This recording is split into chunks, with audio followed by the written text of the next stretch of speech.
Hello, everyone. Welcome back to the Facebook group. It's the final presentation for the week. Oh my God, I hope you've been having as much fun as I have for this social. Just to give another little introduction, because throughout the week we have had new members. We're officially over the 500 mark. That's amazing. So, to introduce myself a little bit, I'm Rachel Arazo, your headmistress of the Crown Academy and creator of Crown's Magic Corner. I adore working with online coaches and readers that struggle with making consistent money as professional intuitives and want to fill their schedule with high vibe clients that are willing to pay for their gifts. And I created this community to do just that, to take you from learning your intuitive gifts all the way up to making money for them. And I'm going to get to what we're talking about in this workshop in a second, but I want to make sure that everybody is getting an okay. Hi, Kimberly. Hi, Caitlin. Let me know if you can see and hear me okay. Let me check my sound. I'm going to have two areas that I'm looking at for comments, so that's how come you'll see me look up and down. Let's see. Working wonderfully. Awesome. And today I'm officially wearing my actual Halloween costume. I like getting dressed up. I'm in theater, guys. So I was putting on all of my stage makeup stuff today, and I'm going to be Sally for Halloween, so I thought I'd do that. Can see in here. Awesome. Hasn't this social been amazing? What's been your favorite part out of all of this? Which I know there were a couple of people having issues finding stuff. After this presentation today, we're going to get them all on a nice little list so you can see everything. And also, we're going to make sure that you're able to take a look at everything. Okay? That's really the big thing there. That's my costume this year too. Oh, twinsies. I love it. Hi, Anna. Let's see. And I want to first give a shout out to all the presenters this week who were absolutely amazing. I adored each and every single one of your sessions. That's one reason why I said before this, make sure you have your journals in place. Make sure that you are organized because you're going to get information overload this week. And you're going to get a ton of value and so many wonderful people to work with now. So I want to give a big thank you from the bottom of my heart to everyone, whether this was your first presentation ever, all the way down to those that are experienced and I've worked with for the past year or so for collabs. I just want to thank you. You're fabulous. I love all of you ladies and gents. Awesome. Let me see. I got to scroll down. Hi, Anna. Looking forward to this last one. It's been great. Awesome. I've loved it. I need to rewatch Christina so I can catch parts I might have missed. Absolutely. I also love the pendulum one. Awesome. You hear chimes. Ooh, maybe they're magical chimes in the ether. I love it. Hi, Kimberly. Awesome. So today, what we are going to be covering, well, first, I want to know from you, I would like those of you that are here to answer this little poll for me that I popped up on the screen. Do you plan on starting a psychic business or do you already have one? Click yes, I do if you have a business or you want to start one. No, I don't if you don't want to do it. And I haven't, but I'm open to the idea if you're willing to have that become your path, but you just haven't really thought about it. Go ahead and click those to let me know. Hi, Rebecca. Can I move this to a different part of the screen? I can't. And after a couple of answers, we will go ahead and publish it. I want to know this because the workshop today is going to be covering this, okay? Because we're going to be talking about how to apply palmistry, palm reading, using your hands, to your new psychic business or your current psychic business and how to wow your clients constantly and consistently. That way you can make a living off of your practice without sticking to, you know, the super unfun, uneasy ways of doing it, you know, working the 9 to 5. We don't want your business to be a 9 to 5. That's really stupid. And then so you can secure your future financially while staying soul-centered and authentic, because I feel like that is really our big reason for wanting to do all of this. We want to be soul-centered. A lot of us are healers here in the group, and we want to keep that consistency, right? Let's see. I'm making sure I have all the things. Let's take a look at this. Okay, majority so far haven't, but you're open to the idea. That's good. Let me fix this. My computer's all funky. Okay. 33%, yes I do. So far, nobody that doesn't when I do this. Awesome. Hi, Rachel. Hi, fellow Rachel with an A. Hi. Yeah, I'm glad that you've been enjoying it. Yes, a small one soon. Awesome. Okay, awesome. And I also want to say, be sure to stick around after this workshop, because right after I'm done, I'm gonna, in this same live stream, I'm gonna give the giveaway winners. So be sure that you're participating, because I have gifts to give away. So be sure you're participating. Awesome. So far, this is what it is. Okay. Let's see. And it should be published now. Perhaps.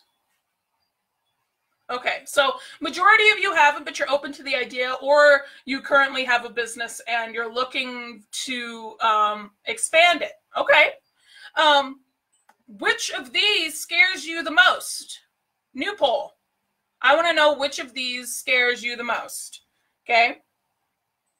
So we have feeling like you need to, let's see. I can't even see what all that I read. Feeling like you need to know all the answers with zero room for mistakes, okay? Knowing which of these scares you. Do you feel like you need to know all the answers without having any mistakes? Do you feel like you can confidently heal someone, like up to your level of standards? Or are you afraid of getting those hard to please clients that don't want you to get anything wrong, and then they make your day horrible, and then you never want to read again? Which of these scares you? Because all of these are very valid fears, but that way I know where everyone is at. Let's see, Rachel says, I'm planning to incorporate it into what I do more. That's okay. That's fabulous. Caitlin says, another scare is not actually succeeding or gaining clients. Okay. Okay, so not attracting any income your way, that you try so hard and you know all the right things, you can do all the right things, but you don't actually get anybody. That's a valid fear.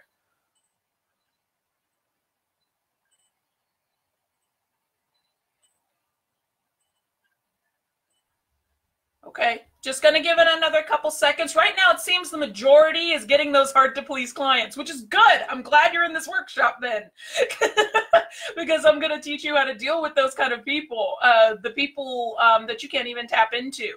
And this goes without, it doesn't matter what gifts you have here. If you're clairsentient, clairaudient, clairvoyant, claircognizant, clairgustance, if you need to smell them, whatever you need to do to tap in, this technique, this is to get you from them walking in the door before they sit down in that chair.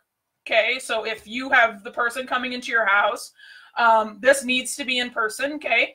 Or coming into your house, your place of business, a fair tent. This starts with them walking up to you and sitting down before you even get into the reading. I'm going to teach you how to do this.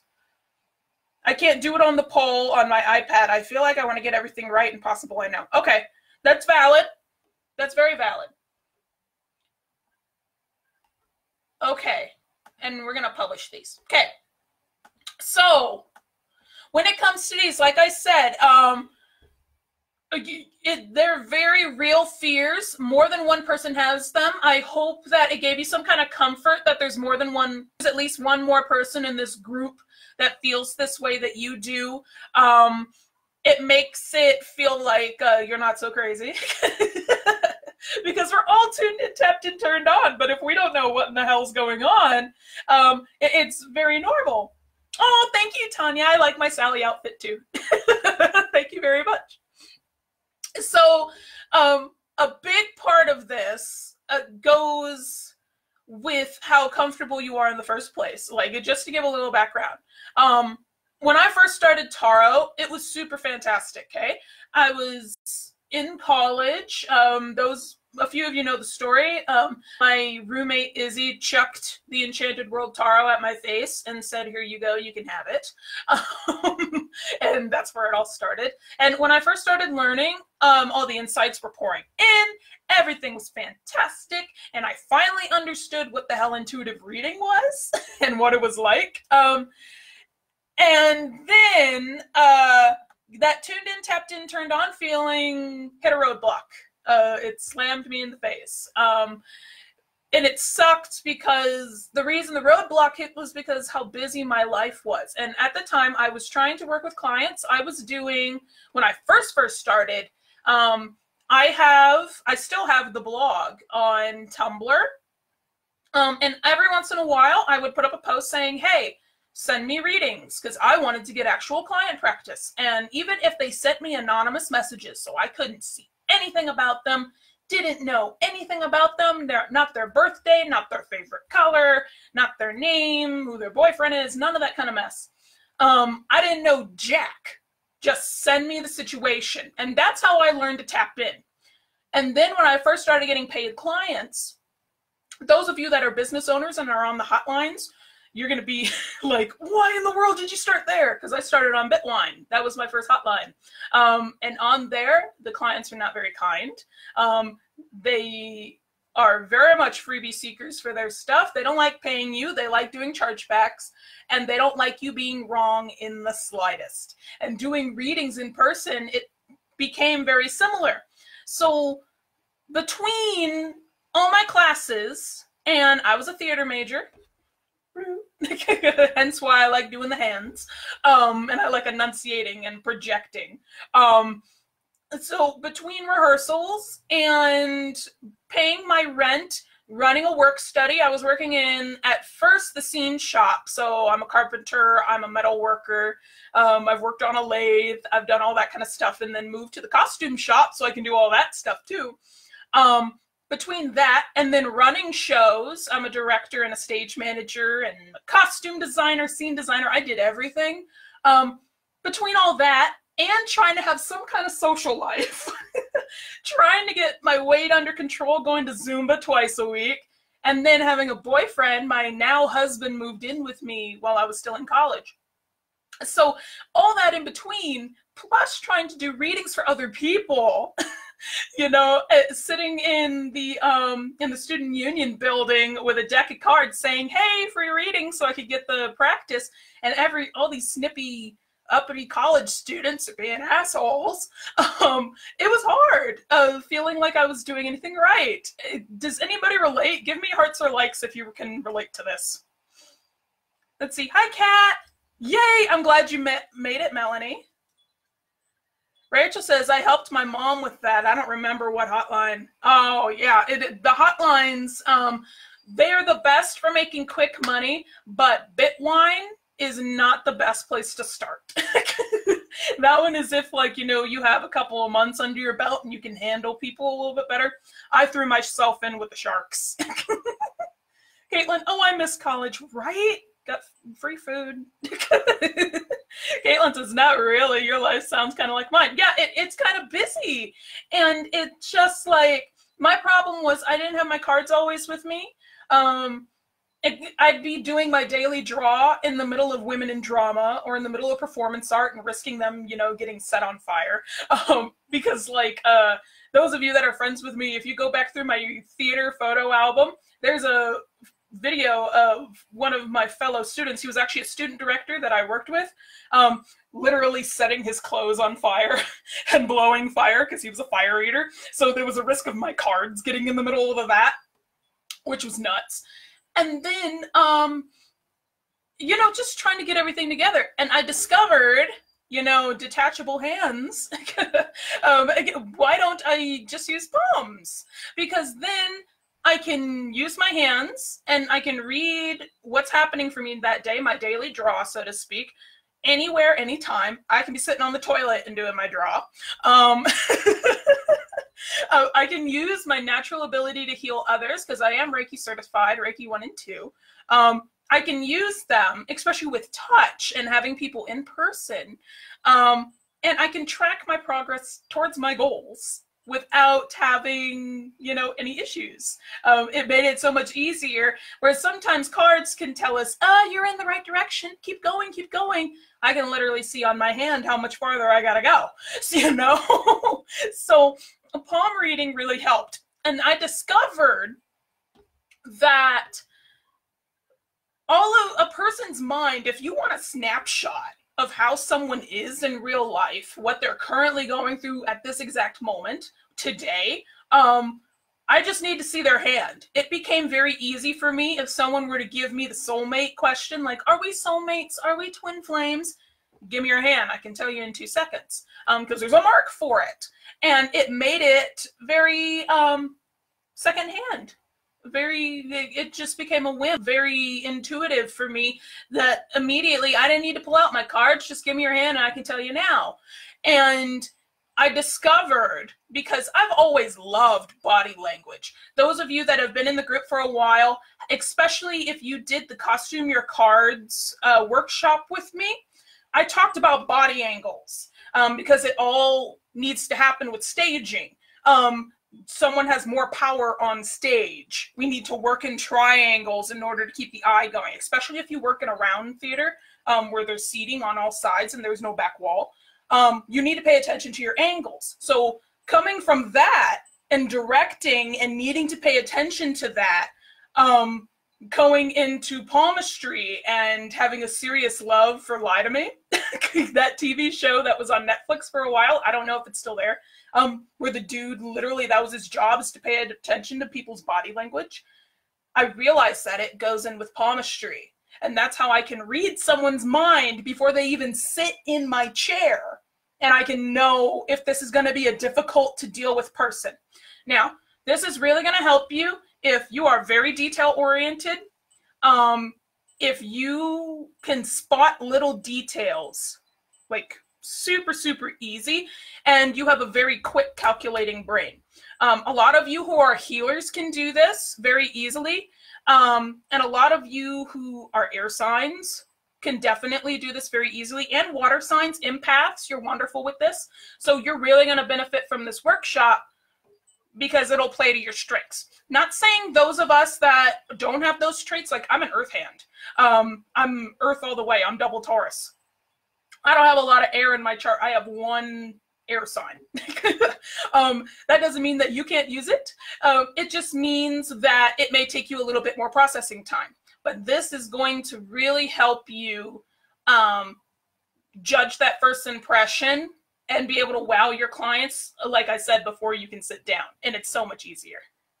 Second hand. Hands. That's also why I kind of wanted to dress up like Sally, because in the movie, Nightmare Before Christmas, if you don't know who Sally is, she's a psychic. She has her visions of, you know, Christmas going wrong for Halloween Town. And, you know, she has detachable hands. So I thought it was perfect. Let's see. Hi, Lauren. Kimberly, love that show. Love that perspective. Awesome. Rebecca, yes, I'm very detail-oriented, empathic. Awesome. Everybody's on the right page. Awesome. Let's do this. So first off, like I said, this is going to be the technique from when they first walk in the door or they first enter your space. Okay? This is, I am assuming in this situation, you have your boundaries up. You have your protections good. You have set the scene, because that matters, okay? We get a little bit afraid of being too theatrical with our stuff, because what if we're fake? You're not fake, I promise. You're just having fun. So I am assuming that you have all this down. If you don't, then I'm glad that you're in this group so I can work on you with that. But they're walking in the door. You see the client 10 feet away, right? I want you to look at the shape of their hand first. This is tip 1. Look at the shape of their hand. Yes, you can do this from far away. I do this all the time grocery shopping. I've talked about this before. All I need to do is see the cashier's hand from far away, and I know which line I want to go to because I know if they're going to be slow and they're going to treat my eggs nicely, or if they're going to get me out of there as quickly as possible and not talk to me. This comes very much in handy for palm readers, and it can come in handy with your clients because if you can see 5-10 feet away the shape of their hand, that'll tell you how the reading's going to go.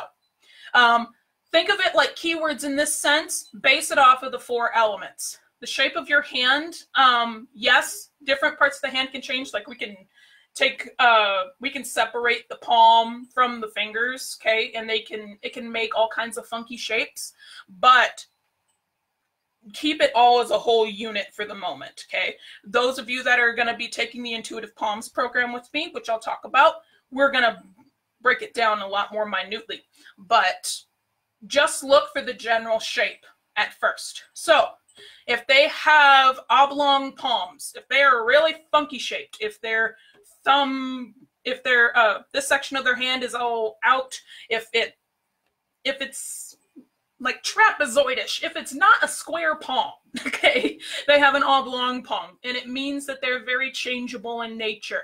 They're going to be very excitable. They will be very talkative, okay? Whereas those with square palms, like I do, whoop, bloop, bloop, you can literally see the square, they're very grounded. They're not going to be as changeable. They might not shift in their seat. They might sit down and plant themselves. This can also speak to body shape. Square palms will be a little bit stockier sometimes, whereas oblong palms usually are not so much. And then look at their fingers. Longer fingers, they're more goal focused. They don't care for the details, which is funny considering, you think long fingers, they would be, it seems like they'd be able to pick up little tiny things easier. They're focused on goals, whereas those with short fingers are more detail oriented. So for example, you could guess somebody's job based off of their hands. So it was funny, I know a lot of artists, like pointillism artists, where you do the tiny little dots. They have square palms and short fingers. And they're very detail oriented. They're very earthy. And it's because you have more stability about yourself, so you can pay attention to the tiny details. Whereas, Mr. Fire Breather that I directed with, he has a fire hand. He has the oblong palm with the shorter fingers. So sometimes he pays attention to the details, but most of the time he's big picture. He's very sociable. Does that make sense so far? Hi, Luann. Kat says, I've got to shoot to make tea. Well, yes, this will be able to watch later. Yep. It will. Does that make sense so far? And excuse the leaf blower.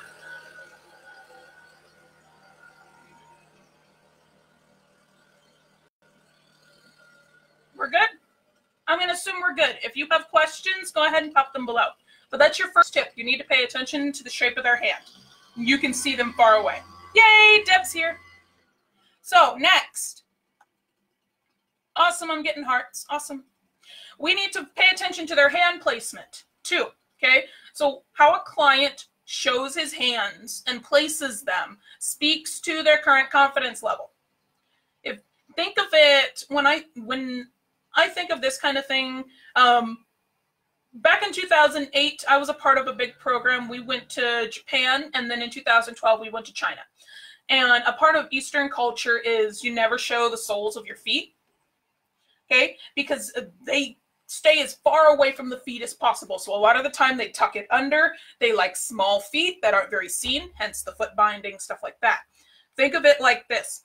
If someone is showing you their palms, they're very open, okay? Because it's the more vulnerable part of your hand. You use it every single day. So they're very accepting. Their confidence level is high. They're ready to go with you, right? Whereas a person who's nervous or guarded will generally hide their hands. So under the arms, behind their back. A lot of the time, it's in their pockets. If they can't hide their hands, so let's say it's a woman in a skirt, or a man in a skirt, or they're wearing clothing or don't have something that can hide their hands.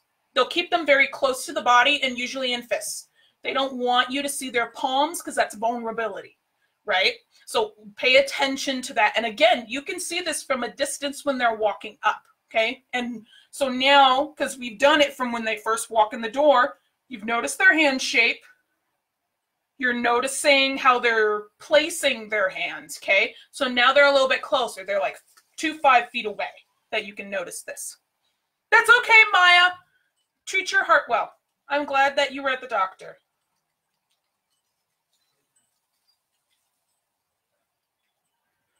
Rachel says, it's awesome. I missed a minute, 4-year-old. That's okay. My 2-year-old's in the other room.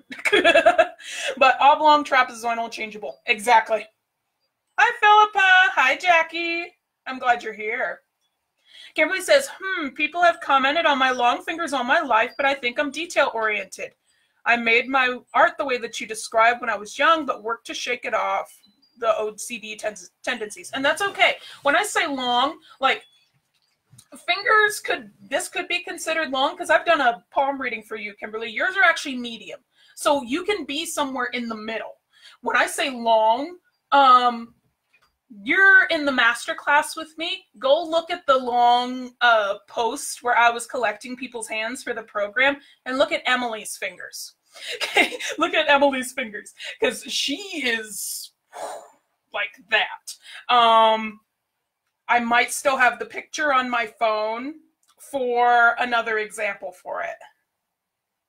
Let me see. Because we want the typical horror movie, scary looking, giganto long fingers. Ha ha ha ha ha. Let's see. Can you see that? Look at how long his fingers are. Look at that. You can see the ridge of where his finger meets his hand and then how long it is like that. That's what I mean when I say long fingers. Where you look at them and you're like, what in the world? That's more of what I'm talking about. And there's nothing wrong with that. Yeah, piano player fingers, very long and slender. They care about the goal in mind. And they get struggled. They struggle over the fine details, hence why they would get upset at the piano. Okay, stuff like that. Those are super long, yeah. So if you feel like that you're more detail-oriented, you might be somewhere in the middle. There are short, medium, long fingers. Medium has a little bit of a balance between the two. That's when we would look at the other parts of your hand to see what causes the OCD tendency and the need for detail. Okay, that makes sense. Anna says, it's really interesting. Usually you never think about it, but register body language in one way or the other when meeting people. Exactly. And we're going to talk a little bit more about body language in a second. Rachel says, those are super long. I noticed that. And for those that don't know that clip, it's from those of you who read webtoons. It's an app that does weekly updates for anime. And in this clip, it's from Tower of God, the super long series. And this guy, he's scary. He's a villain. And in this clip, he's talking about how much he prefers swords to hands because swords are long and durable. But hands, and literally this exact clip, he's saying, but hands are different. They have things like rage, pleasure, and hesitation. That's the natural limit of hands. And even though he has sword-like fingers, he still prefers something that's longer because he cares about the big goal. He doesn't like the tiny details of emotion in between. So that's to give some relevance. And I saw it and I'm like, oh, this makes the palm reader in me so happy. Oh, it's nuts. Okay. I love webtoons. Yes, I have like 16 that I'm following. I'm a reader. Okay. So continuing. Melanie said, I was also told that when someone is able to flex their fingers in a wider angle, backward, being more flexible, that they're more musically gifted. Can be, but we want to look at other parts of their hand. We want to look at fingerprints. You can find fingerprints all over your palm. We want to see if they have the fingerprint for musical ability or the fingerprint for stringed music. I don't know why they're different, but they're different. And then we also want to see if they actually have the natural talent for music, because that will show up on their hand, and the interest for it. So that's very true. They could learn music if they wanted to, but I like to see if someone has those other qualities, because those also with long fingers and are very flexible could also be natural writers, and I would look for that on their hand too. But that's a very good point. Oh no, internet. Yay, I'm glad you got back. Oh no. Let's see. Other things. Jackie says, oh, that makes sense in case I have baby fingers and hints. Okay, so you'd be very, very detail oriented. Yeah, proportionately. It's not just by themselves. It's in proportion to the rest of your hand. Okay. Awesome. And like I said, if you have questions, let me know. Questions are yummy. I like questions. So the person has walked up to you. Maybe you've said hello. Maybe they've taken off their jacket or something. They're about to sit down. Okay. They're about to.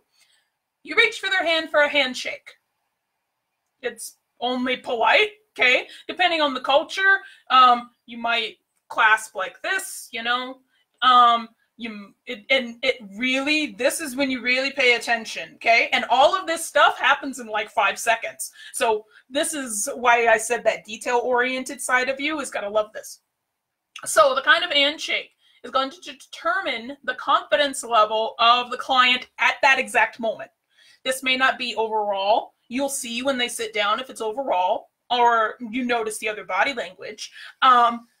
But this is a clue for their current mental stability, like their mental soundness, and any trauma that's happening to them right now. So the more effort they put into a handshake, so you have the businessmen that are like, ah, and they shake super hard, and they're like, it's like a death grip, okay?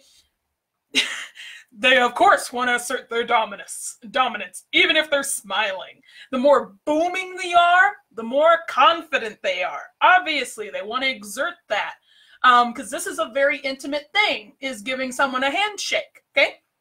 And they're very outgoing if they do that, okay? These are also the people, though, even if they don't show you their palm, they might grasp their jacket and ho, ho, ho, ho, ho, like that, to give an example, you know? Those that are closed off and stiff, very quick handshake. Their lips might be pursed. They have their head up a little bit, or even just like their eyes are looking everywhere else and they're not particularly paying attention to you. They're uncomfortable, obviously. They're nervous. They don't care for the surroundings, okay? And especially if it's a short handshake, they're not good.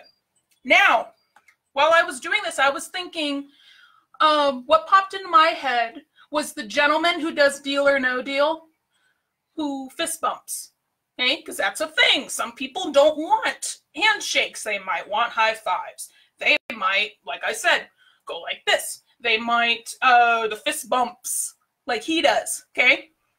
They have a huge wall. If they won't even allow you to touch their palm, okay, and give a decent handshake, there's a huge wall there that is going to be difficult to break down in a reading. Or if they refuse the handshake and they leave you hanging, and you go, hey, nice to meet you, and they don't give you their hand, whoa, you might want to tell that person, okay, I don't think this is going to work, okay? That'll give you a #1 hint for a problem client. And we're only 3 tips in, okay? You can tell before they even sit down if they're going to be a problem. Does that make sense? Let's see. Lauren says, I always assumed I was detail-oriented because of my moon sign. Yeah, and like I said, it can vary. Like, for example, I'm a double Taurus. I have a Taurus sun and moon, and I have a lot of Mercury in my chart. Even though Taurus really likes to be comfortable, they find detail in the material things. They want good food. They want pretty surroundings. You can see my pretty surroundings. You can see my stained glass lamp. Okay? Stuff like that. And I pay attention to literally every detail that I have on my table. But that also plays into my Mercury being in Gemini. I have notebooks for literally everything. I have 3 notebooks open up on my table so I can pay attention to the details. I have 2 screens so I can be very detail oriented. It really, there's a lot more that goes into it, but that is just one way you can tell the detail. Lauren, you're in the Palmistry program, so you'll be able to learn more about that starting Monday. Let's see. Caitlin, you're making me cringe. Talk about it. Yeah, I'm descriptive. Let's see. Kimberly says, I hate when people on the street force you into a handshake. I know someone who got mugged that way. Ooh, yeah. So that'll depend on where you live too, right? We're talking about being in a building and they know that they're coming to get a reading. But what if you're just on the side of the street wanting to give out readings? They might be less adept to giving you their hand because of the environment. That's very true. I love that. The stiffed lips person. Yeah, nope. Rebecca, I want everything lined up evenly. Yep, that's me. Lord, I'm excited for it. Me too. Hi, Jenna. I see you came in. Hello. I hope you're doing wonderful. So, that's 3, right? So far, we've talked about the shape from far away. They're first walking in the door and saying hello, okay? They're from far away. They're getting closer to you. You notice where their hands are.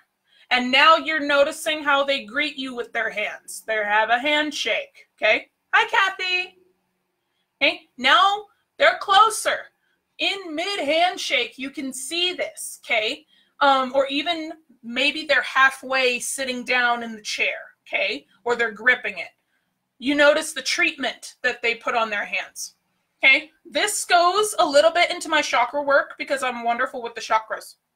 But the amount of self-care that we give us and our body can be seen on our hands, okay? This can be told through the lines, obviously, because there are stress lines and there are ways that you can tell health issues. But we can tell them just by looking at the hands. So the way that a person treats their feet in this case, like if someone doesn't, take care of their feet, it'll also show up on your hands, how they treat themselves, because it shows how they handle stress and trauma. The more stressed out they are, the more, I don't want to say disfigured. I don't want to say that. The more things you will notice that are a little bit off about their hands. And I say this goes with your chakras.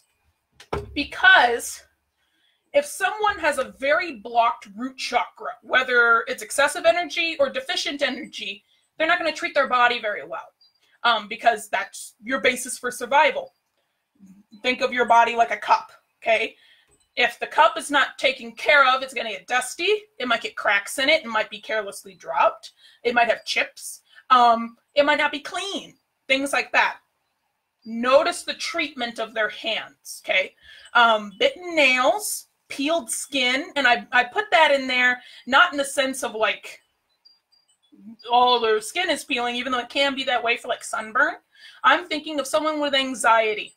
The first place that, in my experience with doing palm readings, that someone with anxiety goes to start dealing with their stress because they don't feel safe and they want to take it out on themselves is biting their nails.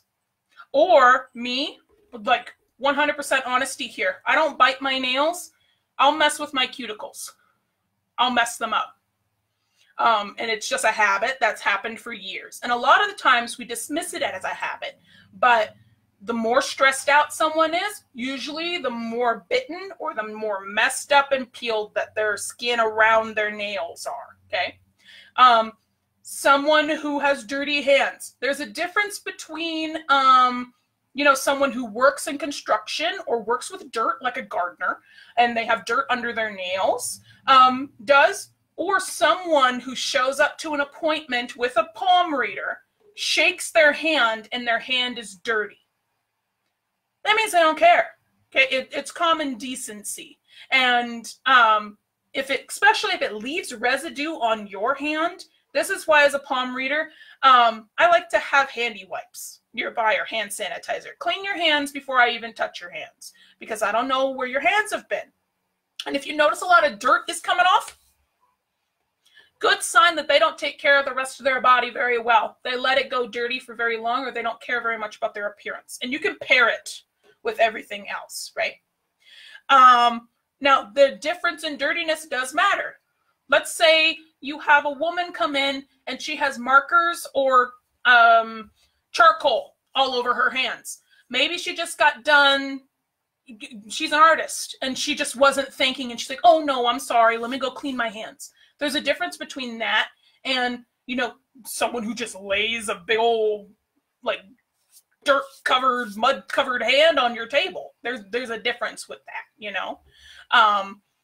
Also, dry and flaky palms. Usually this means that there's some kind of deficiency in an area. You can tell this from drier flakiness on their lines, but if you see it over the rest of their hand, without even looking at their lines yet, there's some deficiency somewhere.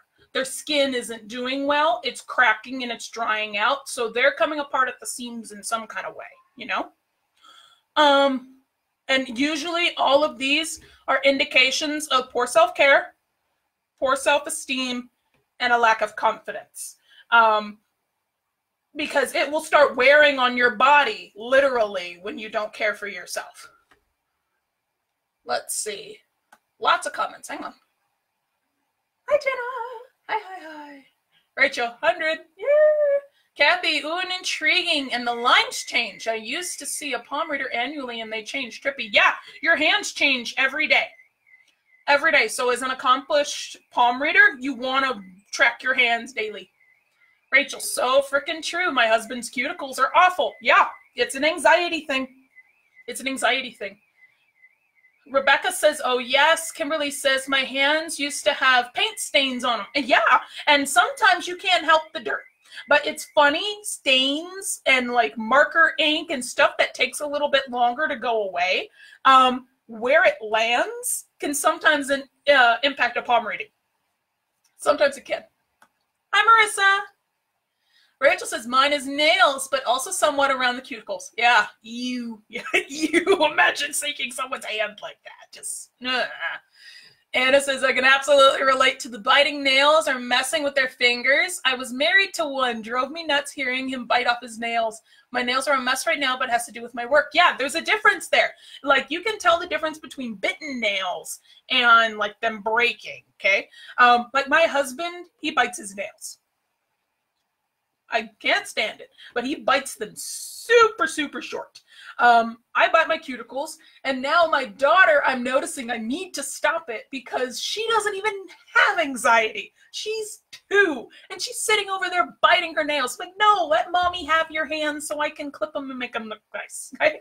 And even I noticed in the way that I treat myself that if I go out of my way, because I have an excessive root chakra a lot of the time. There's too much energy down there. Hence why, and especially for a longer time, you'll notice in the body, I got the wider hips. And I noticed when I would give myself permission to go out and get my nails done, especially my feet done, it helped so much more. I didn't hurt myself, like I didn't bite my cuticles and make them bleed. I didn't do any of that. And I'm surprised this week, none of my nail polish is chipped. Because that's also what I'll do. Chipped nail polish, even if someone doesn't hurt themselves, but you notice that they're sitting there chipping at their nail polish, it's stress. I do it all the time. And I'm surprised this week has been a very stress-free week. I haven't chipped any of my nail polish off. There is a difference. Caitlin says, I'm so glad Gabe washes up as soon as he gets home. Oh, yeah.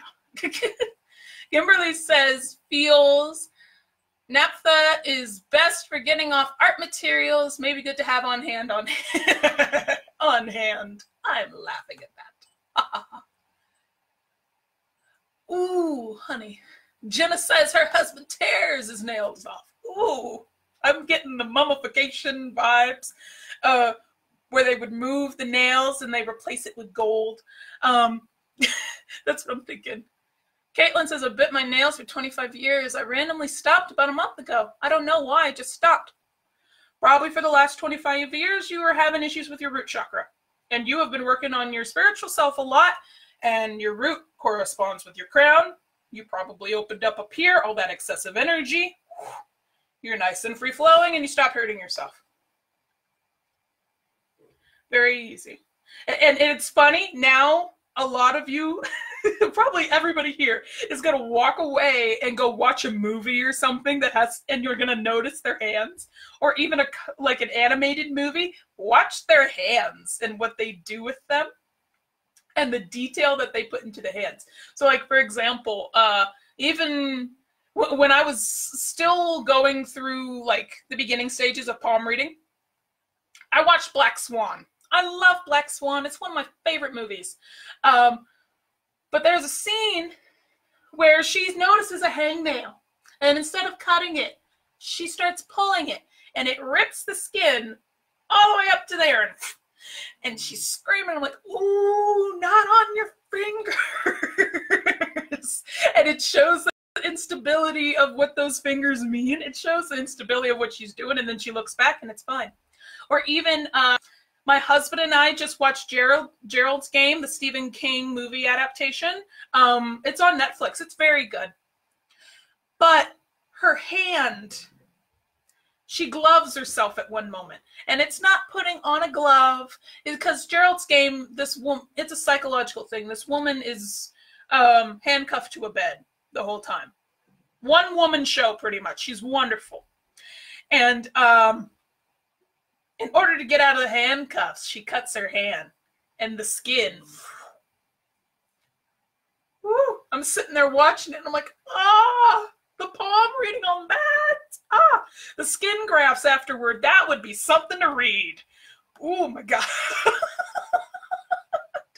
Caitlin, that's it. Got you. Anna says, next week I'll lose my focus while I try to study our customers' hands when they order lunch. See if you can guess what they're ordering for lunch. Caitlin, I hated that movie. Kathy says, I have root chakra issues and I'm getting past my old habit of tearing my nails. The more you work on your root, the better. Rachel says, I've heard about that. Yeah, it's a very good movie, but ooh, messes with the hand. Messes with the hand. Okay, so now we have the person probably about to sit down or sitting down in your chair. They've just sat down. And even the last 3 steps, you could probably combine into one, because you've done a handshake and you've noticed these things. We're going to look at their accessories as the last thing to look at and to really wow them. Because depending on the adornment that someone puts on their hands will determine the meaning of it.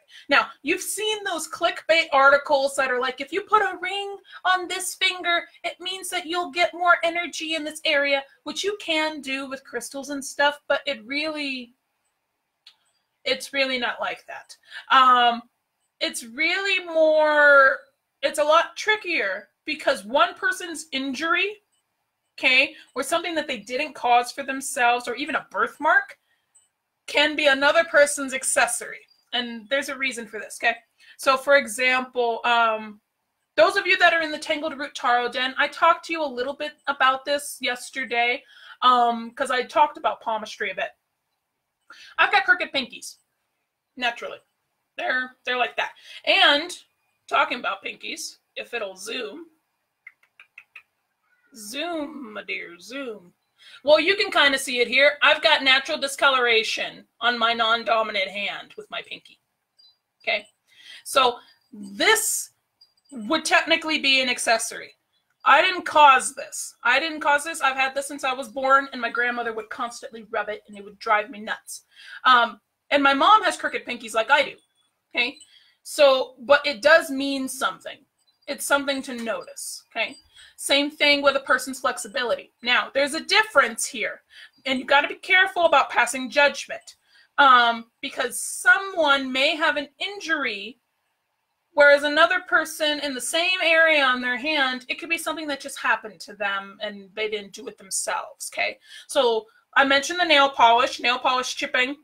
That's an accessory, something that they did to their hands. The color matters. And again, if it's all chipped and how it's leaving matters. Tattoos.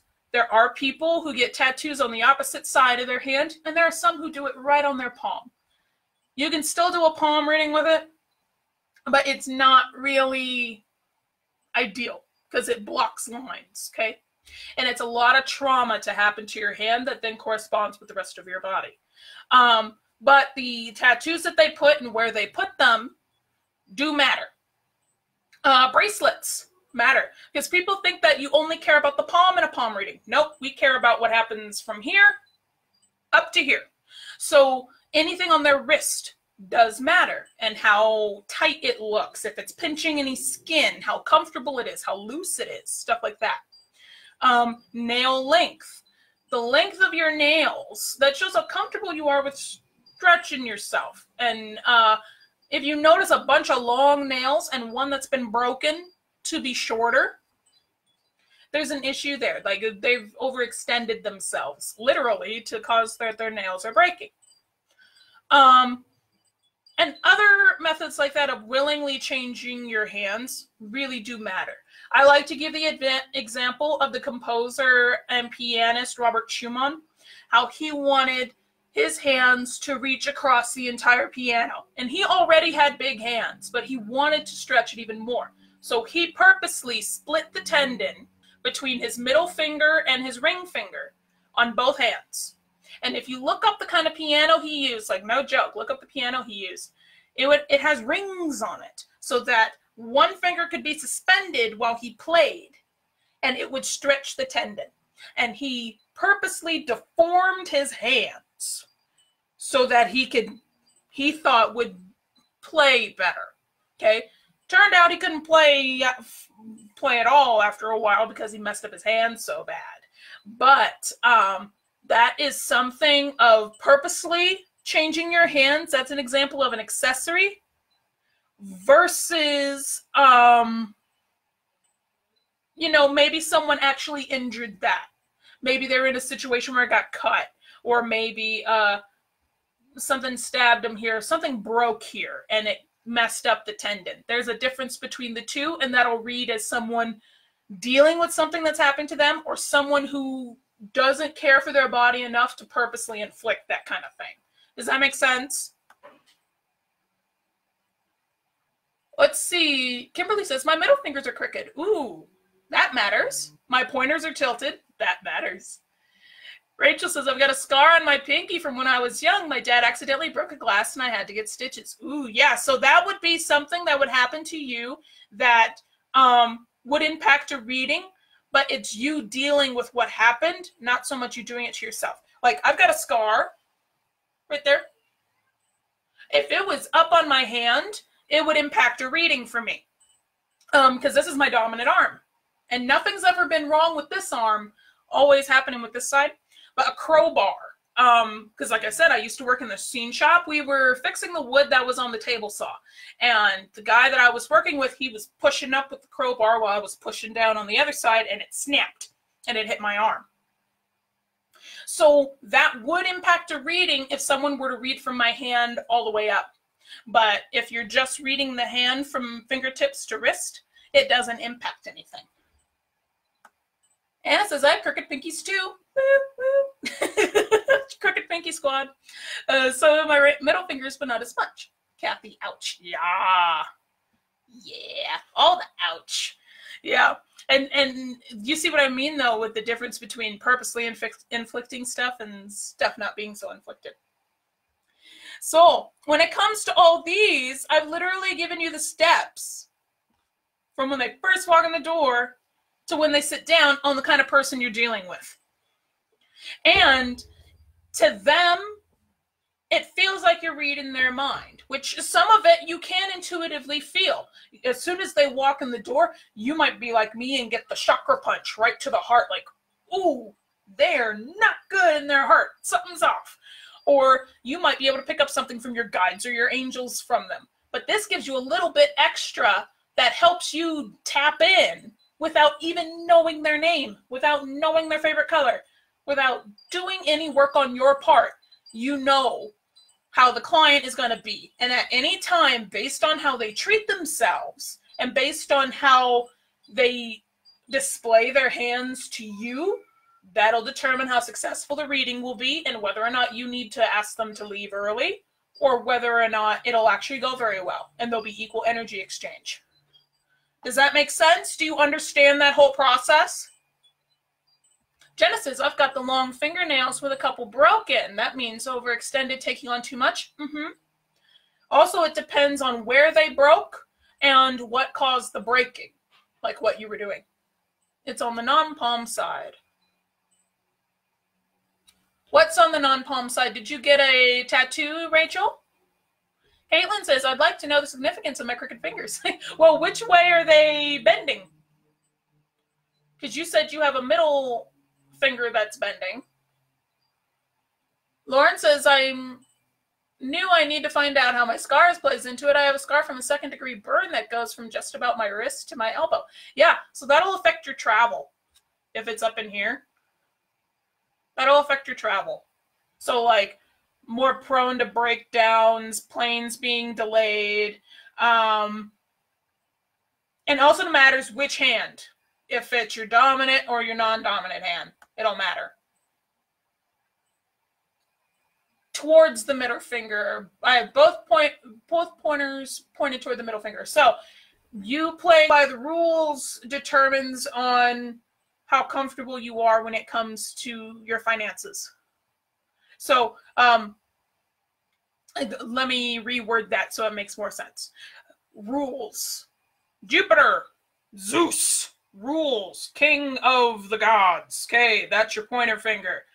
Saturn, Kronos is Zeus's daddy. So Saturn would be Jupiter's daddy, right? So if your fingers, like mine are doing it too, mine has a slight bend. If it's bending towards here, how you deal with everything around you, how you play by the rules, how you have structure in your life depends on your finances.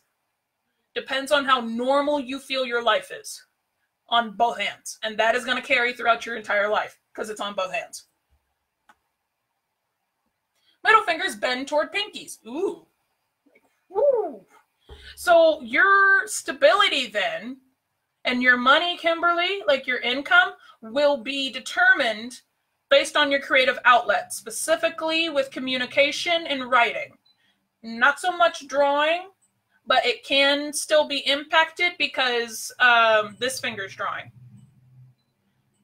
So if you're writing any books, depending on how good your books do, that'll determine how strong your finances feel and the structure of your life feels.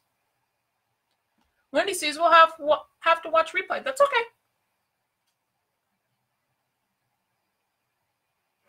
Oh, okay. Okay, that's fine. Be sure to come back. That way you can take a look because I know that you would benefit from this. I appreciate you letting me know, Wendy.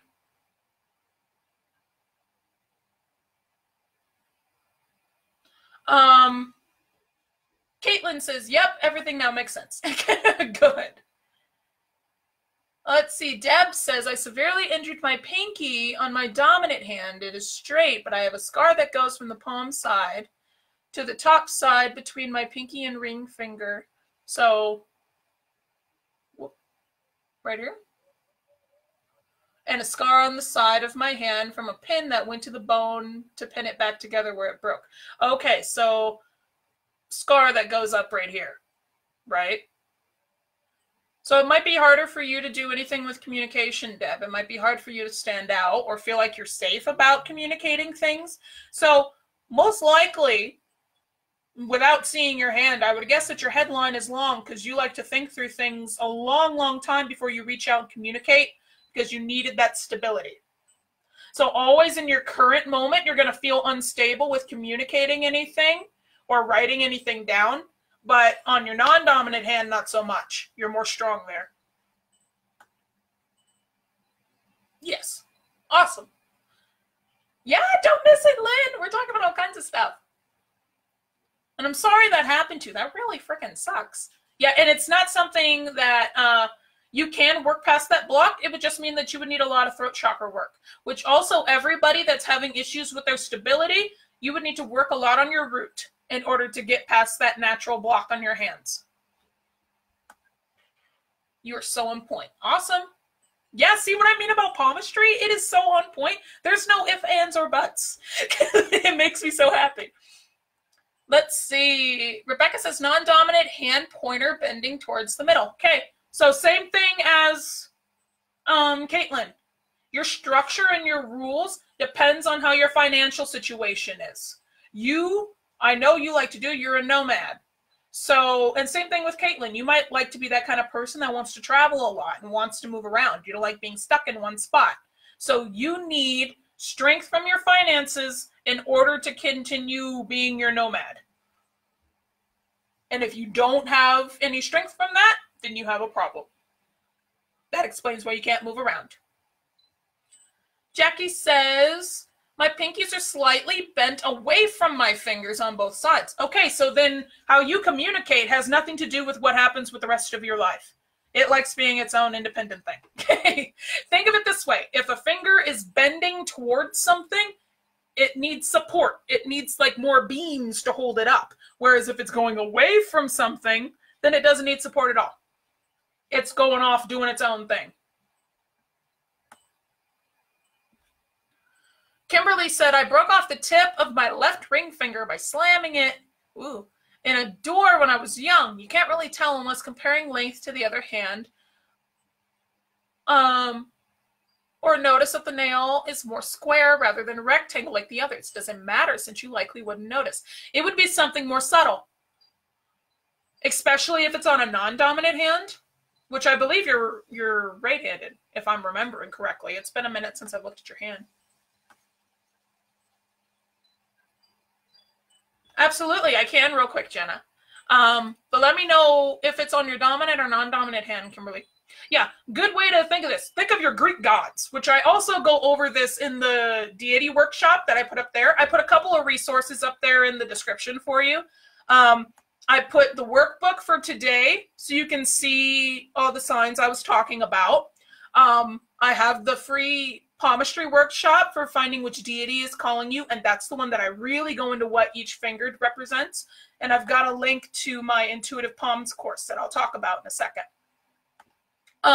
But think of it like the gods, okay? We got Jupiter, he's in the front, he's the first finger, soldier, then we have Saturn right behind him. So Jupiter is Zeus, if you think of the Greeks. Saturn is Kronos. Then we have Apollo. He's our healer. He's all about commitment. He's our artistic guy. He's our dude for music. That's also why marriage fingers are on Apollo. On your left hand, because that's lifeline. That's your entire lifeline is on your non-dominant hand generally. And it's that ring of commitment. And then Mercury or Hermes, communication, quickness, speediness. He's the tiniest, he can move the fastest. And then our goddesses are on our thumb. So we have Rhea and we have Athena down here. And then gods and goddesses are across the palm. Okay, but all of that I explain in a lot more depth and not so quickly in the palmistry program. It's true, I have word vomit. Yep, that's why. Let's see, Rachel says, I have cut the tip of my non-dominant thumb, not once, but twice. Ooh. Stop hurting Rhea. Which, it's, you're hurting your willpower every time you do that. Every time you want to stand up for yourself or things like that, it ruins your willpower for the time being. Yes, on dominant. Okay, non-dominant. Okay, so it's just a subtle thing that'll happen for the rest of your life. And it's something that you'll notice more and you'll be more insecure about when it comes to artistic stuff, but not anybody else. Everyone else will see you just fine. It's just, it'll be more of a personal perspective thing. Love me some Greek. Oops, excuse me. Love me some Greek gods. Yeah, I like the Greek names more, but officially it's Romans. I explain more of that. Yeah, I'll be sure to check them out. Absolutely. Yeah, up there. Go do the thing. Or if you're watching me on the computer, right there in the description. Rachel, I was amazed to watch it grow back the first time, but exposed a nerve. Ooh. The next time it was less severe. The tip, not all the way to the knuckle or anything, all the whiles. Yeah, no, It's just cutting off your willpower for the time being, which makes sense. It exposed a nerve. So you have to protect yourself, and you probably didn't put yourself out there as much when that happened. I have a scar on my pointer finger on my left hand, dominant hand on the lower half. Ooh, so I'm Sally. Hi, Emily. I was talking about you earlier with your very long psychic hands. No wonder you're so good at what you do. But then that would affect, rules, how you finally put rules into action or structure. It might take you a long time to get organized. That'd be why. But yeah, there's all kinds of stuff. And as you notice this with clients, it will all come into play even more. So these are some things to think about. Some other signs, because sometimes a line doesn't point to anything. If you notice any discoloration on the hand, like any kind of discoloration, colors of any kind, that will also show what's happening with the client, and you won't even need to ask them. You can ask them where it came from or what they think was happening with it, or if they have any injuries or medical issues, but you don't have to, because you'll already know. So I put all the colors and what they mean in the workbook, from white to red to blue, black, purple, like in there, pink, yellow, green. Some of it has to do with regular color correspondences, but not quite. Like yellow or green can be sickness or jaundice, and they need to go see a doctor, obviously. White, anemic, they need to go see a doctor, immediate self-care. Red, a lot of anger or passion. It can change. It depends on where it is. Usually I've noticed red also shows up where a new line is going to sprout. Pink, lots of luck, love. And blue, purple or black, poor blood circulation, depression. They need to get up and move around. The darker the blue is, the more they need to go see a doctor. I have a friend of mine, I was worried about her health for the longest time because she had me read her hand.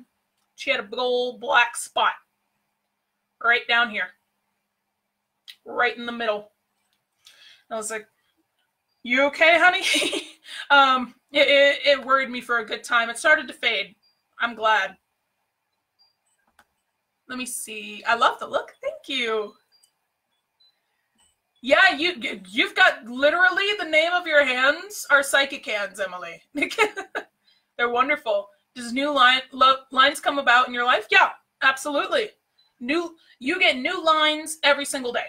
That's why I love using palm reading for tracking, like tracking your goals and things like that. New lines pop up every day, and some lines go away. Depends on what you decide to do. So the workbook is up above, right up there for you. Be sure you do it. I made sure that the sign up works, since I know that was an issue with the Ouija board one. It's all there for you. And then, if you want to learn more about palm reading, on actually Sunday at noon Mountain Standard Time, the enrollment for my palmistry program, 4 months of working with me one-on-one. So I teach you how to read palms and then how to make Valentine's Day offers so you can go sell them. I'm going to take you from A to Z. It starts on Monday. So enrollment closes Sunday. We have limited spots left. I believe we only have 10 left. So be sure you get enrolled with it. If you have questions, shoot me a message, because it's wonderful. We go into this a whole lot deeper. You get some history in there. I teach you how to track it. Every week you get an actual client to actually read their hand and practice your skills. So be sure that you get signed up if you're interested.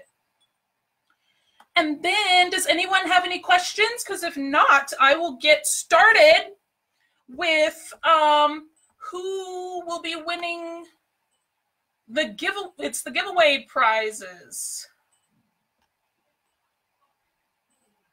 Let's see. Hi, Lisa. So excited about the palmistry course. I love it so much. I'm so excited. Let's see. I'll give you a second. Where did my pen go? Let's see. It was... I'm looking at people's names so I know who I'm giving prizes to.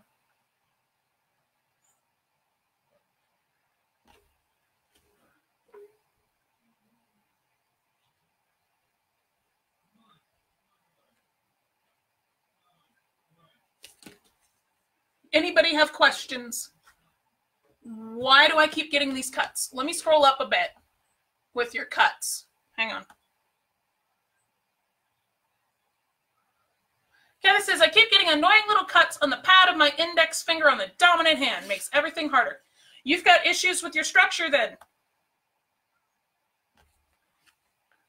Okay? Especially in the now, with structuring yourself and being able to get things moving for yourself, your organization. Sticking to your plan is a part of it. So if you keep hurting yourself, you're purposely hurting yourself and giving yourself setbacks. Let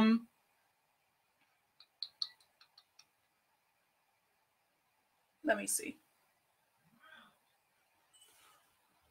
Why can't I share it to my page? Which one? The live stream right here? This is in the group. I'm not sure. Hi, Melanie. I'm glad you're back. Deb says nothing right now. Thank you so much. Absolutely.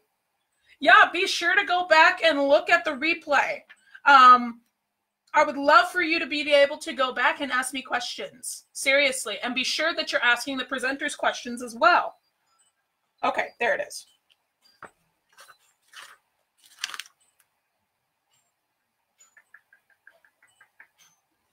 Okay.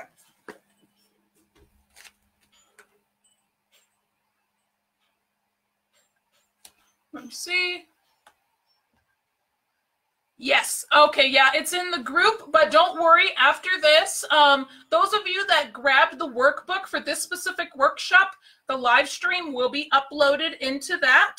That way you can see it. And then also after this, because people were worried about organization, we're going to make a master post of all the videos so you can just click the links and go right to the videos and you can get everything.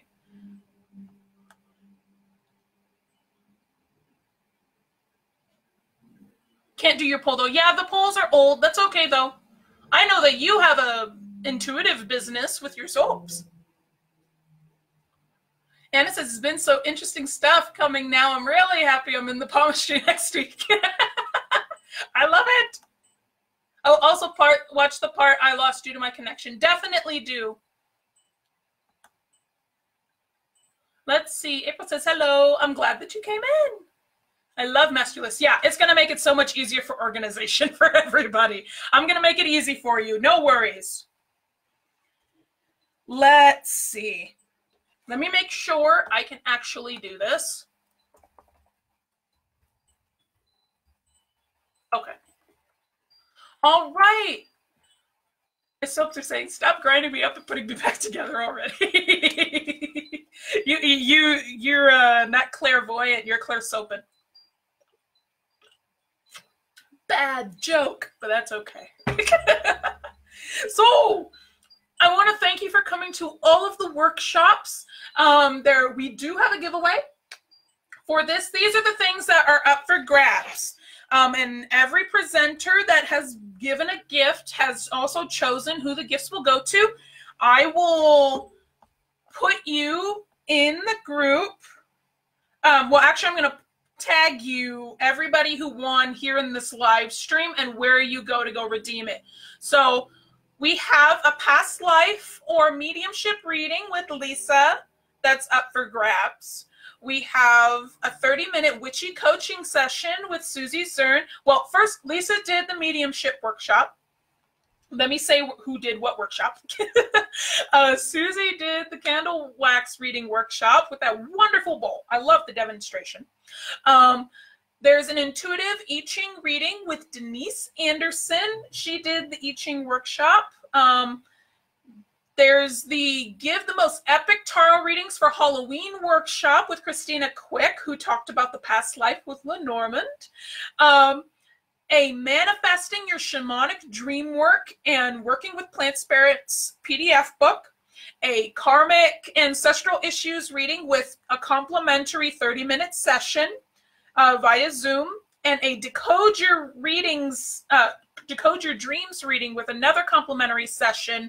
All three of those are from Marissa Lovett. 2 people will be up for grabs for the Shamanic Dream Work one. And don't worry, I'm going to put what you want in the comments. And then I am also giving away, oh geez, I forgot. I forgot one of my gifts. Hold up.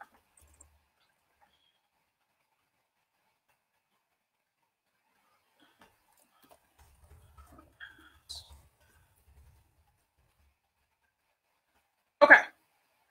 First off, I'm giving away 2 exclusive VIP,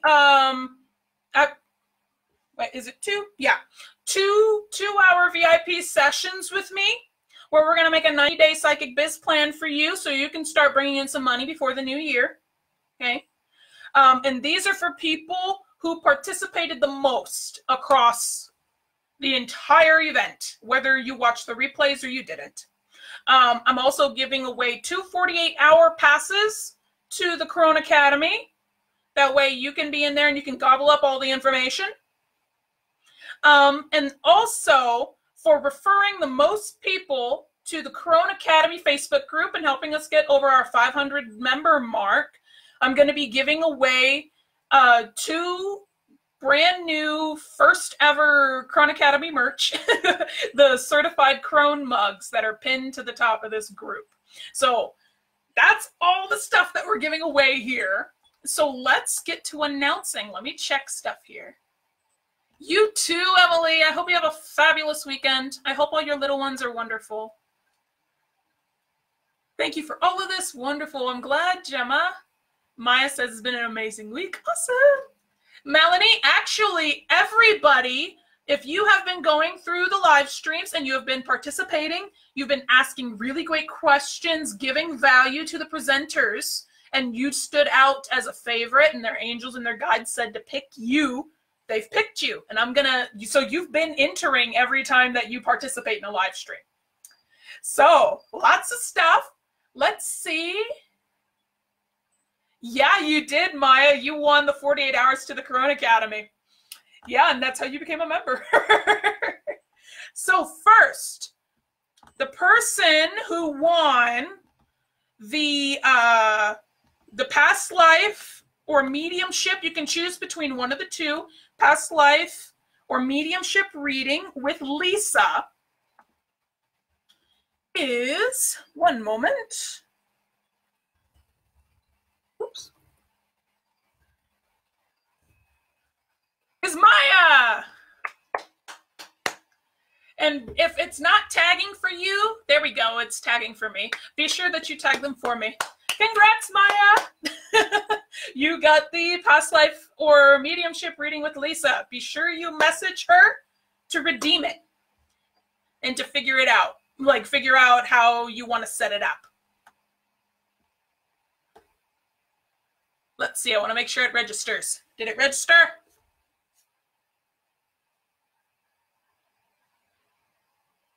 Yay, congrats. Yay, it's registering. Awesome sauce. You got free things. Okay, next person who has won the 30-minute, whoops. Getting their name in here. I am misspelling. Oh my God. There we go. The person who has won the 30-minute witchy coaching session from Susie is LaTanya Howard. Yay!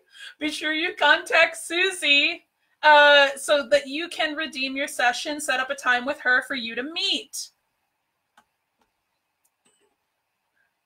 Let's see. Congrats, LaTanya. Yeah, LaTanya's wonderful. She's fabulous. I hope you enjoy your session. Susie is in the Moon Sister Circle with me. We've got all kinds of wonderful things happening with her. Okay. All right, next person.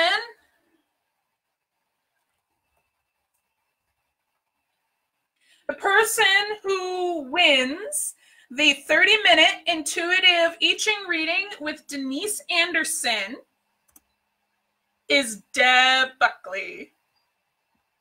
Ah! Hi! Everybody's having a party in the comments and freaking out. I feel so separated. I need to hear the screams of excitement on this side. Yay, Deb!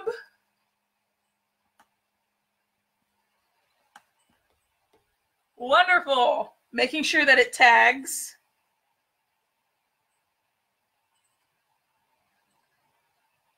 It's tagging on my side, but not so much. Be sure to help me, guys, and tag them for me, because I'm not seeing it tag on the actual stream. I'll redo it just in case. So now the person, which, by the way, this next one I know is an exclusive usually for those that are in the Make Tarot Your Business Masterclass, but the person who's going to get the Give the Most Epic Tarot Readings for Halloween workshop, which seriously, you can use this to make money. I used to use this spread for frickin' ever. And you'll also be able to get the replay of the past life readings in it that Christina Quick is giving away, is Pamela Thesis. So, yay! I'm so glad. LaTanya, you want a thing? You need to go and contact Susie. Obviously, it's working because she's hopping in here. It shows it's tagged when I open it up to reply. Okay, cool. Awesome, it's tagging.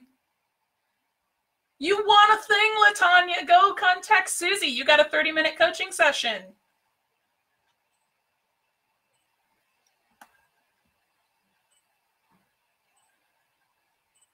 Be sure to reach out to your people. So this one is going to be a few people. So first off, because Marissa she decided instead of giving away one gift, she's going to give away stuff to 4 people. She's fantastic.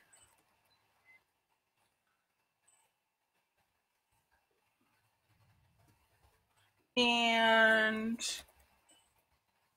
okay, so the 2 people that are going to be receiving the Manifesting with Shamanic Dream Work and Working with Plant Spirits PDFs, they're 2 fantastic workbooks that Marissa has created, are going to be Taylor Bond and Luann West.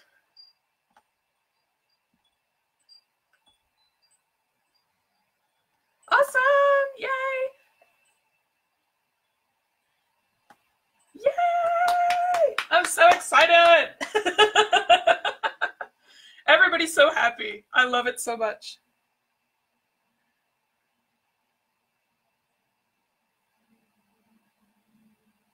Yay! Everybody's going to be wondering, why in the world are we getting tagged and stuff? Because you're winning things.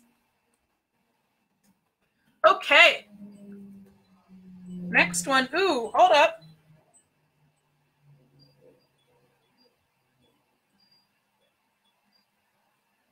Hold up. Making sure that I have this right.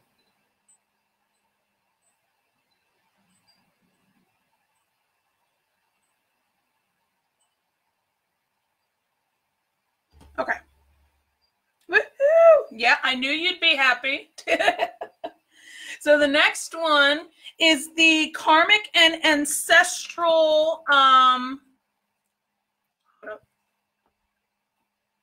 the Karmic and Ancestral Issues reading. So you're going to go over that, and you get a 30-minute session via Zoom with Marissa, and that goes to Mariah Kendall. Hi, Sue. Hi.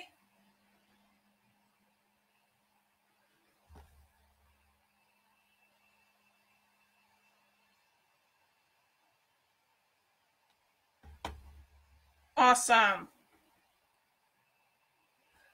Let's see. Giving everybody a break in between.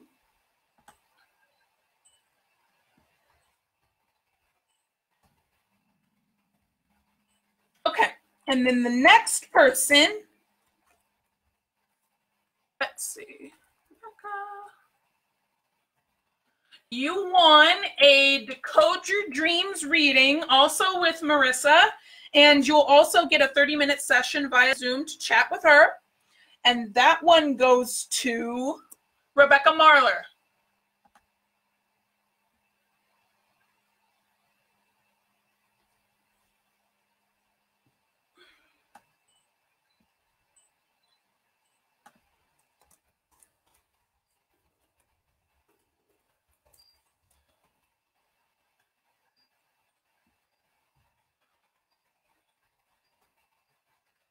Ooh, Rebecca, party, all the balloons, all the confetti.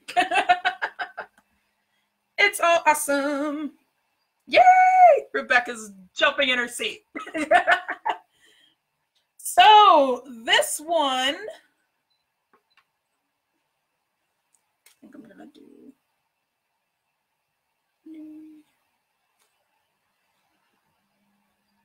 Let me double check, make sure we got no repeats.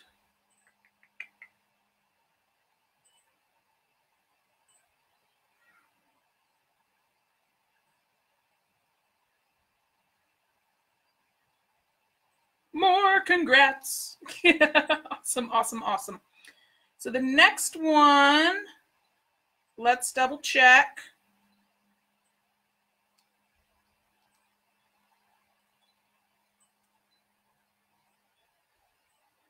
Sorry, I had a repeat name, so I'm making sure that we're all good. I appreciate your patience, everybody.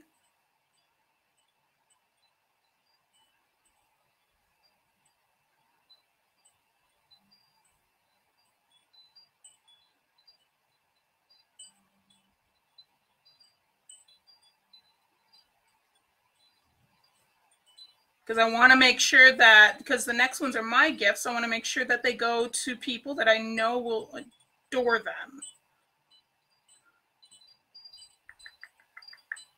Sure, why not? Why not? Okay. All right, so first off, the two people that are going to be getting VIP sessions with me. So what this entails is creating a 90-day plan for your psychic businesses, even if it's physical products. We're going to create a 90-day business plan. That way you can start making some money before the new year starts.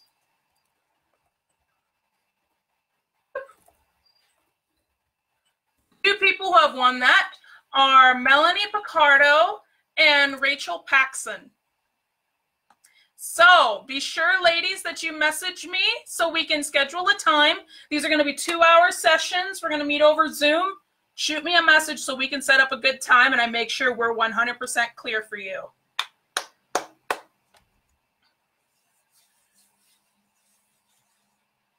You're going to walk away with all kinds of goodies for that. Wait, what? What's happening? You hear the chimes. I don't know what the chimes are. Hear the bells. You're super welcome. Yay! Shoot me a message, ladies, so we can get you all set up and we can get started. And then, let's see. Happy dance. I'm not done yet. There's more stuff. I'm giving away all kinds of stuff. So the people who have won the 48-hour passes to the Corona Academy. So this includes my Crown Activate Psychic and Magic Development for Diviners course. This includes the Heal Your Chakras in 7 Weeks challenge. This includes the Master Your Magical Energy in, 4 weeks? Challenge. Yeah.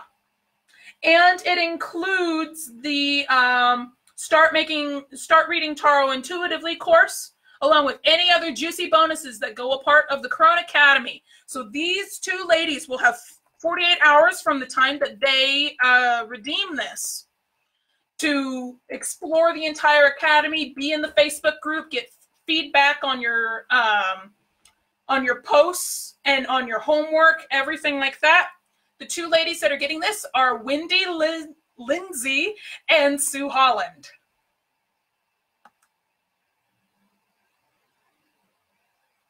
Oh no, I'm not done. my magic. I'm radiating. I'm radiating the chimes.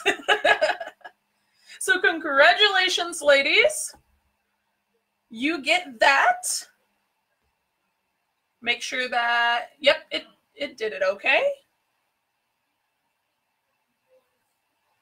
You're super welcome. Be sure you message me so I can get your email. We can get you set up on the website, everything like that. You can redeem this at any time, okay? So make sure that you got a good 48 hours to gobble up all the information.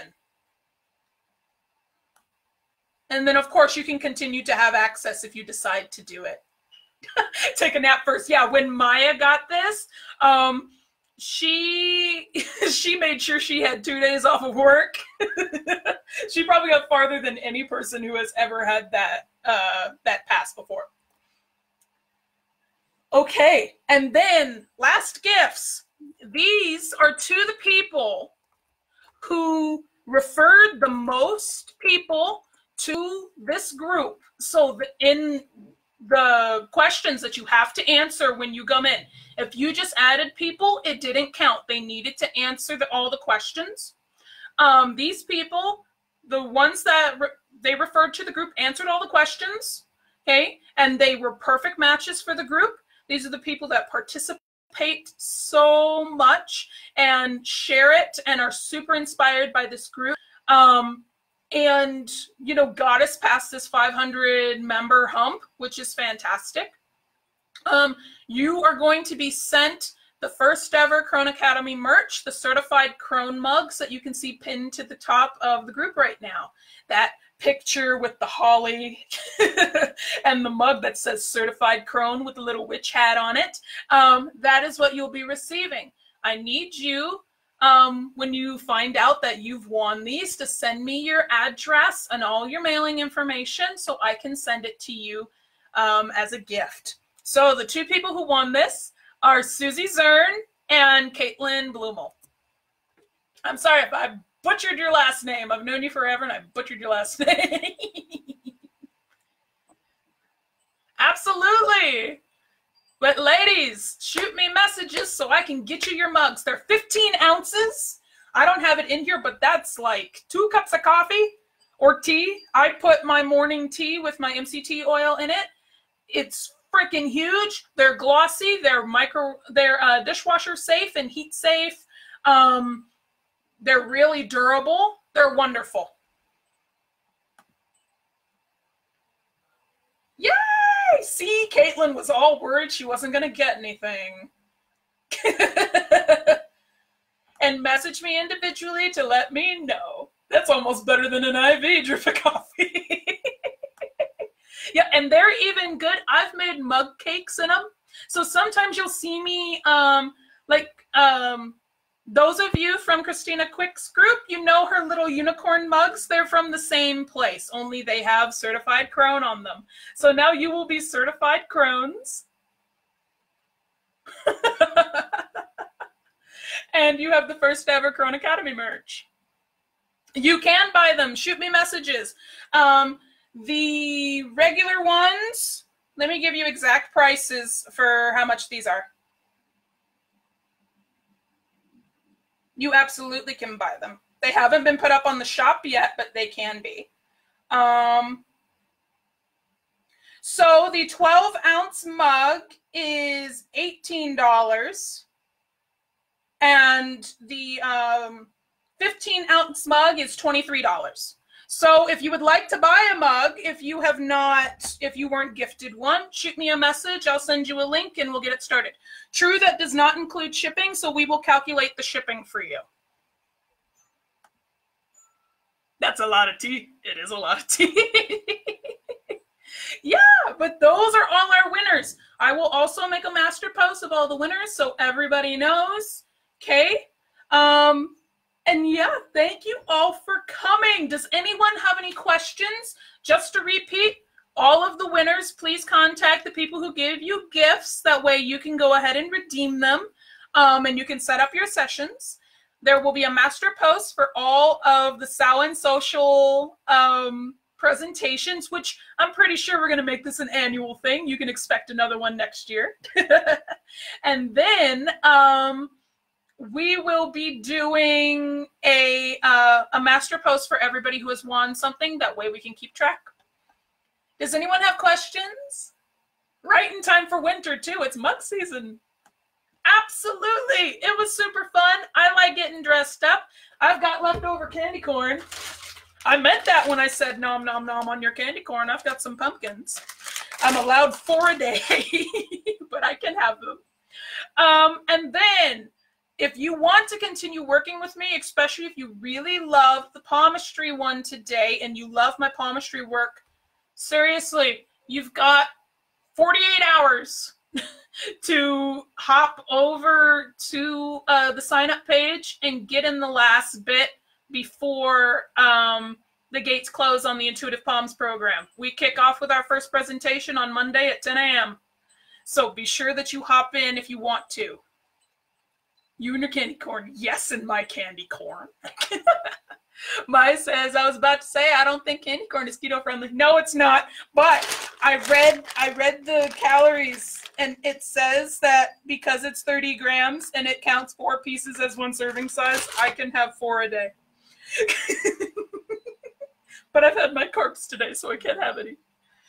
Anna says, thank you for a wonderful week. It's been awesome to listen to you all. Yay! Wonderful. Fantastic. And all the replays in that master post will be available until next Friday.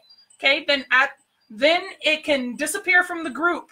The presenters have their own discretion. They can get rid of them. So be sure that you take this next week to use them.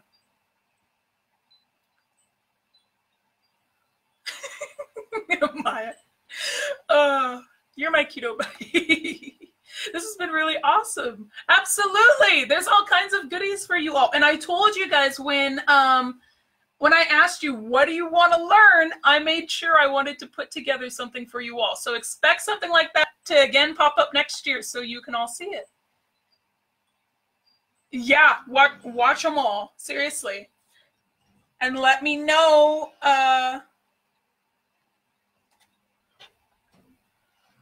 And let me know if you have any questions. It's been so much fun. Thank you. Yay! Definitely do. Well, I will be seeing everyone later. Have a happy Friday. Message me if you want to mug or if you want to be in the Intuitive Palms program. Shoot all the giveaway winners. Shoot all the people messages. Be sure to do that. And have a fabulous weekend.